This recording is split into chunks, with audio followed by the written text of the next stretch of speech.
coming into this game, the Northwestern was playing very, very well, and had been in stretches of games where they've been excellent. And as I watched them, it felt a little bit like I was watching our team last year, just youth, and maybe not quite able to play 40 minutes. They were really good today, and they stressed us.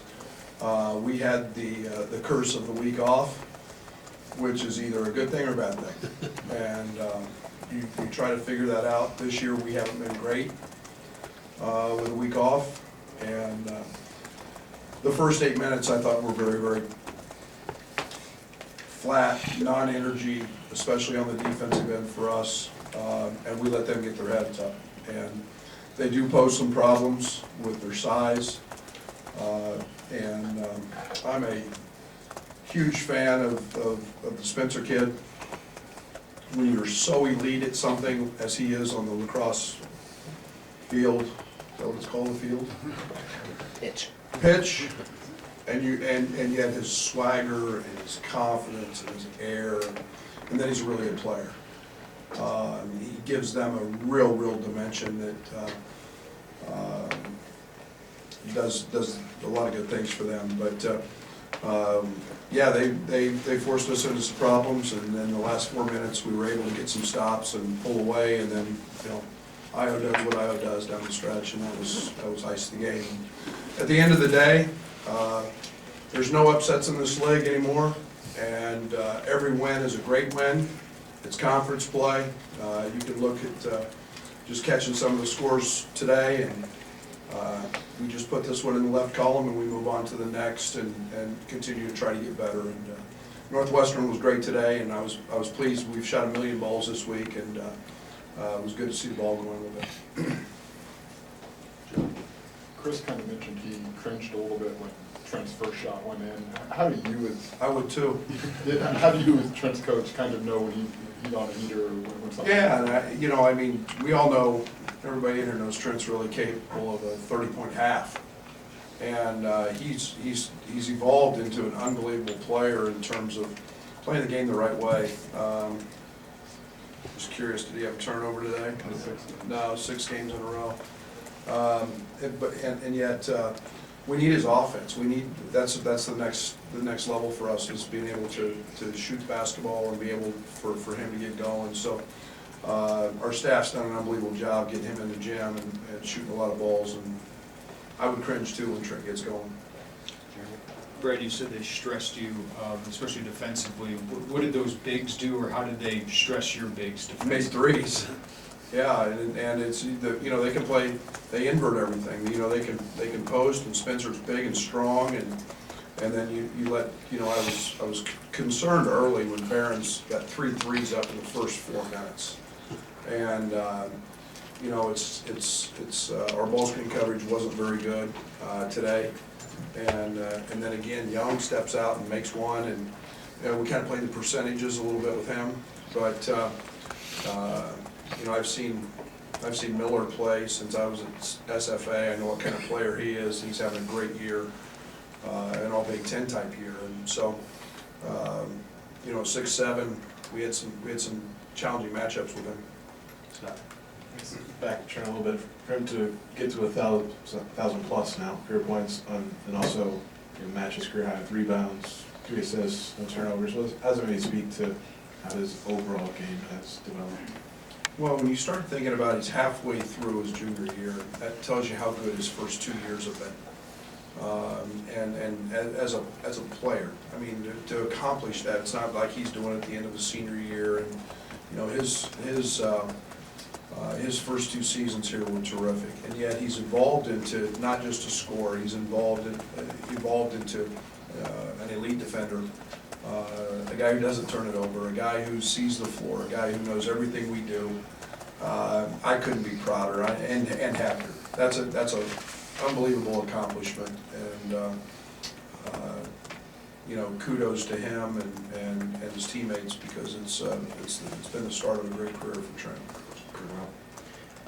Following up on Jeremy's question about bigs, what's your gut feeling about how Kofi's grade out will work, and what's your assessment of his? He wasn't great today. Again, I thought they had some things to do with that. You know, we threw him 2 or 3 or 4 lobs that I thought he should have caught and finished. You know, the timing was just a little bit off.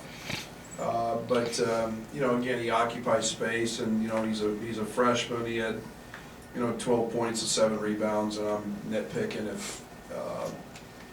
But you know, I didn't think he had maybe quite his energy that he's had previous. Coach, you guys tried to throw that knockout a couple times there really late, but they kept getting back in it. What was so hard to put them away tonight? They're good. They were feeling it offensively. They're a talented team. They've done this with everybody. I mean, midway through the second half against Michigan State, it's a 2-possession game. You know, they've had very few nights where teams have been able to just deliver that knockout punch.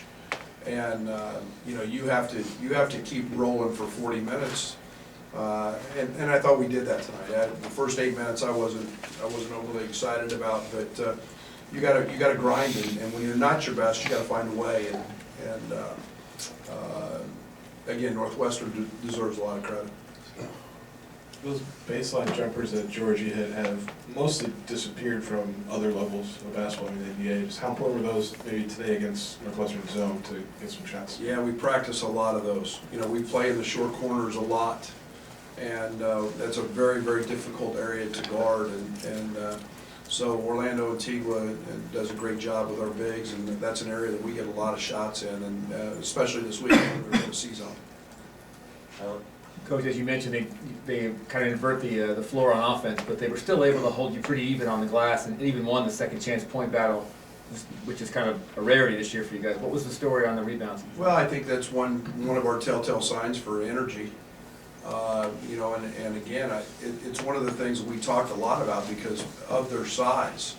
You know, in their games, they've been getting out rebounded just like this, 2, 3, 4. It doesn't matter. I mean, there's very few games where they've gotten waxed on the glass, and you know, 40% of the shots that their opponents take are threes, which mean long rebounds, and we fell into that early, and so, but again, give them credit. Their size impacts you a lot, and I just thought we were a little flat with our energy. That Northwestern extended 2-3 zone seemed to kind of stall the offense a little bit. What were some of the struggles behind that, and what was the key to just adjusting to that zone? Well, I thought it was pretty good. It takes you a little longer against zones to score. I loved our shooting percentage tonight. I thought we got the ball, especially in the second half. We got the ball into the middle of it a little bit. We penetrated it. You're always going to have a few possessions where it looks late clock that they do a good job of, and you know, we haven't seen a ton of zone in this league, so we actually spent a few days, you know, on that a little bit, but I thought the second half we did a much better job getting the ball into the center of it and driving it, which you have to do, and then you got to jump up and eventually make some shots. Coach, going off of the baseline jumpers again, how much does that open up your offense for drives to the basket or outside jump shots? Well, it's huge. You know, you've got to be able to extend them, and I think it's one of the big challenges we've had this year with the new 3-point line is people aren't guarding people. And, you know, so you've got to be able to make a few and extend it, and that opens up driving angles. And I thought Andres Feliz did a great job in the second half of finding a few gaps. Io rejected a couple screens and drove baseline, which was something that was needed. So, yeah, every jump shot you make helps extend the defense a little bit. Derek? On that Io last pull-up, it looked like he had some roll replays. Trent was coming up and Kofi going down. Other than just making shots late, how well is Io seeing the floor and making the right play? Yeah, it's great. You know, it's really good when Io comes over in a timeout. He said, make sure, he goes, Trent's on a heater, make sure Trent's my replace guy. And he's starting to understand that and see that. And you know, then we had the one extra pass, the hockey assist to Dre in the corner. You know, those are huge plays. I mean, you want to stop Io, go ahead. And again, we threw 2 lobs that Kofi should have finished, and then with the throwbacks, we're wide open, and when we're making jump shots, that becomes a pick your poison type scenario. Coach Collins is kind of confused by your football inbounds play. Was that a play that you just kind of kept in the back pocket for a while? Yeah, I mean, it's a, you know, it's a play that works. When you've got a live ball, we just set all 5 guys out of bounds. And, you know, break a couple, and probably shouldn't have been a bounce pass. But when you know that they have to foul, that's a pretty good play to run. It's a very different alignment to try to guard. Brad, you mentioned it's not always been great, those week offs for you guys. What do you think that is? What are the challenges in kind of rekindling that energy?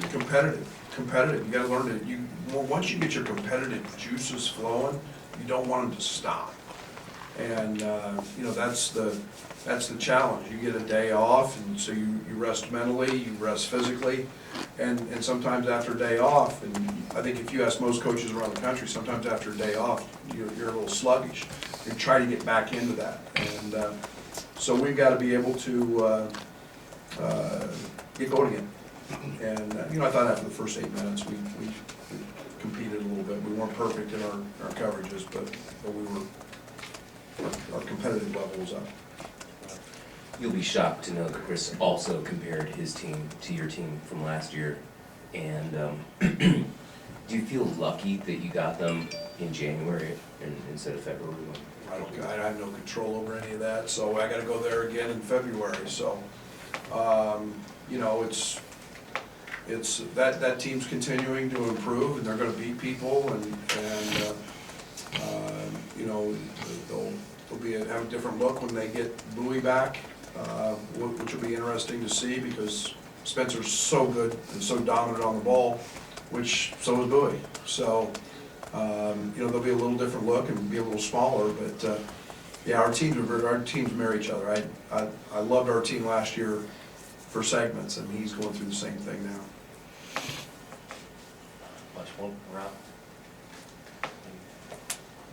I suppose we should talk about Coach Henson and the reunion, and what did your team have any interaction with them? Yeah, and it's they were all at pregame at our shoot around this morning, and it's truly what makes Illinois special. And I think we had, and Derek may have to correct me, 1,800 wins earlier this season. That's a boatload.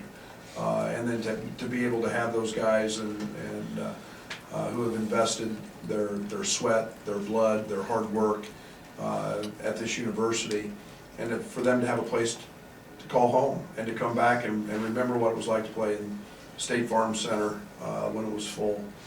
Some of them it was Assembly Hall. That's special, and you know, those guys love coming back, and they get to tell their stories and see their old teammates, and it makes days like today very special, and something our guys can continue to look forward to when their time is done, that they got a place to always call home. And we're very blessed here. Illinois basketball is very, very special, and we're very, very fortunate. Thank you. Thank you, Coach. Are you a Chiefs fan?